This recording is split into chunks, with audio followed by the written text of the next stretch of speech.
Hi, here I am today with our heart to heart talk. I'm sitting in my comfy chair in my messy studio, and I want to talk to you about something that's really important, and that is perfectionism. I just had an interesting interview with somebody a couple of days ago, and she was feeling frustrated because she feels like what is in her mind doesn't ever arrive on her frame. Meaning that while she's hooking, the amazing thing that she imagines it to be before she starts doesn't end up coming out in her work. Now, there's a lot of reasons for that. Number one, do you have the colors available to you? Are you capable of using them in a mature way that your imagination is? Um, do you know the things you need to know to bring that to fruition? And frequently, these things all conspire against us. And if you're a perfectionist, you can get really frustrated because the things that you want to make aren't actually being made. But the thing about perfectionism, Winston Churchill said this: perfect or perfectionism is the enemy of progress.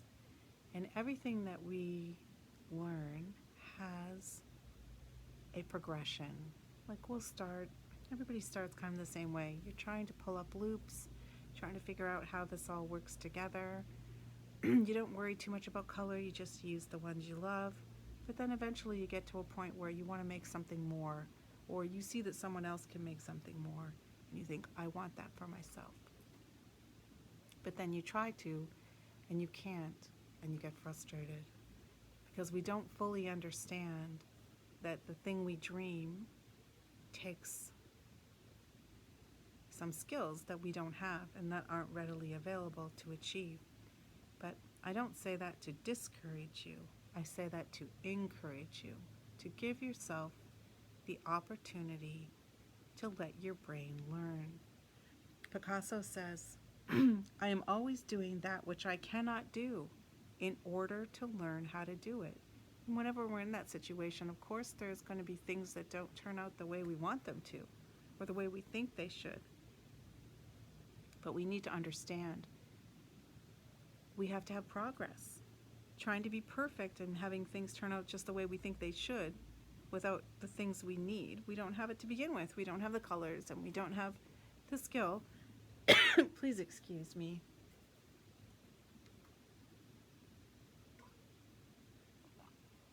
And we hold ourselves to the super high standard because possibly we see somebody else doing it or whatever.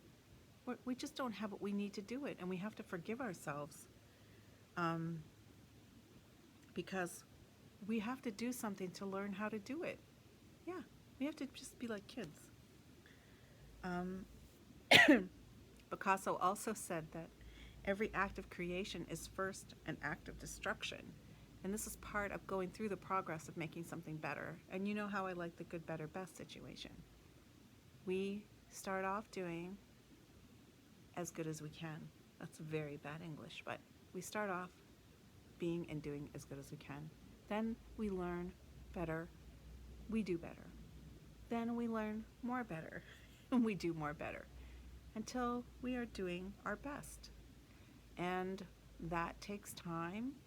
It takes a nice incubator of a hothouse of a lot of interesting things to look at, interesting people to be with, mature influences that are going to help us get to the point we want to get to, right? We need to develop discernment and all those kinds of things. And mostly we need to develop forgiveness towards ourselves because we are learning. The chief enemy of creativity is good sense. Lots of times our perfectionist will come out in us and it'll say, well, you already have started 19 projects and you haven't done any of them, so you have to do them first. Who says? Maybe that was from a long time ago and you're not interested in that anymore, and that is just like a noose around your neck. Let that stuff go. You don't need to do anything you don't want to.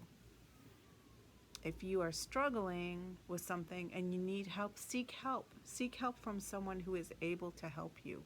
do the thing you want to do. Not do what they do.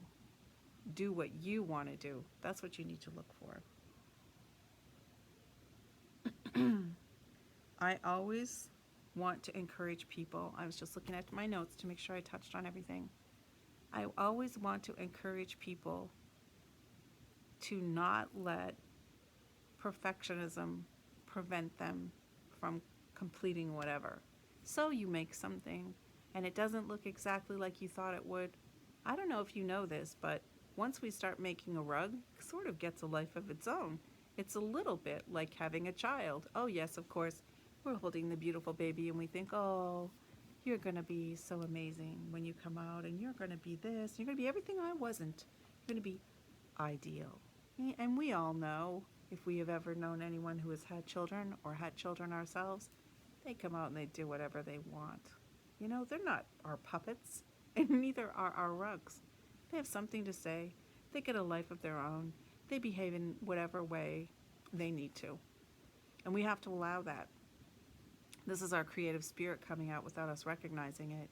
And we want to be careful that we don't impede the progress of that creative spirit by trying to do things perfectly. No, that's not for us.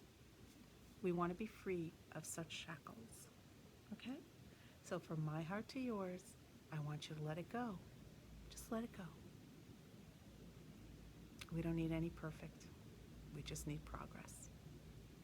You have a great week. That's a way we can change things up.